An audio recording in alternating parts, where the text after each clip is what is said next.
Beneath the ice stars. The biting wind howled across the vast white expanse, its song echoing through the endless void of Antarctica.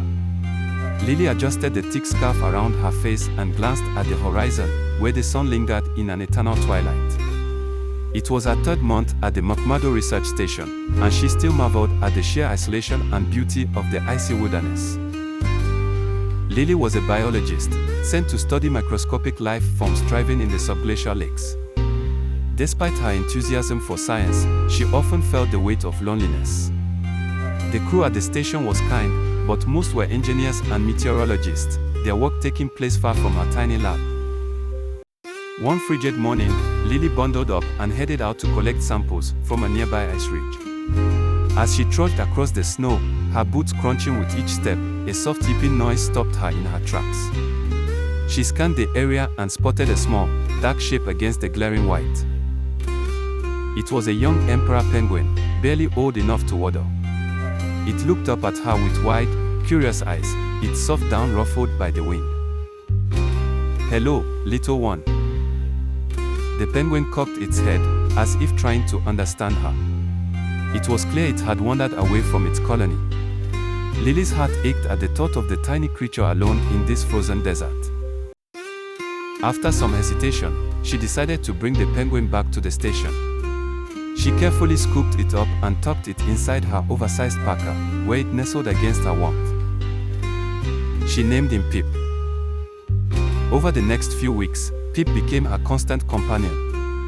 He followed her around the station, his tiny feet slipping on the icy floors, much to the amusement of her colleagues. In the evenings, Lily read aloud to him in her lab, pretending he understood the tales of explorers and adventurers. Pip would tilt his head and squawk softly, as though offering his opinion. One day, a storm rolled in, the kind that grounded planes and trapped even the most seasoned explorers indoors.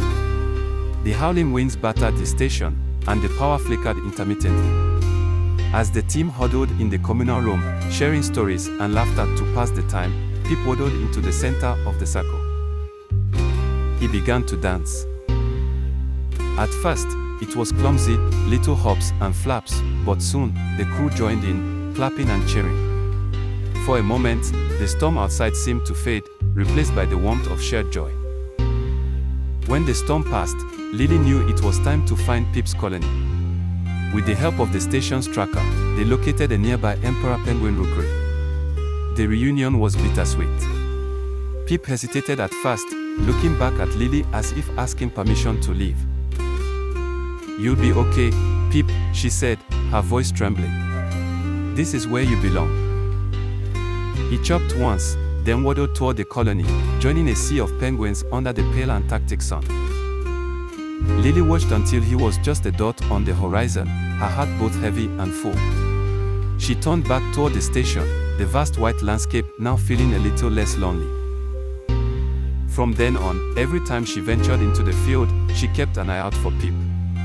And though she never saw him again, she often imagined him leading his own little adventures, dancing beneath the ice stars.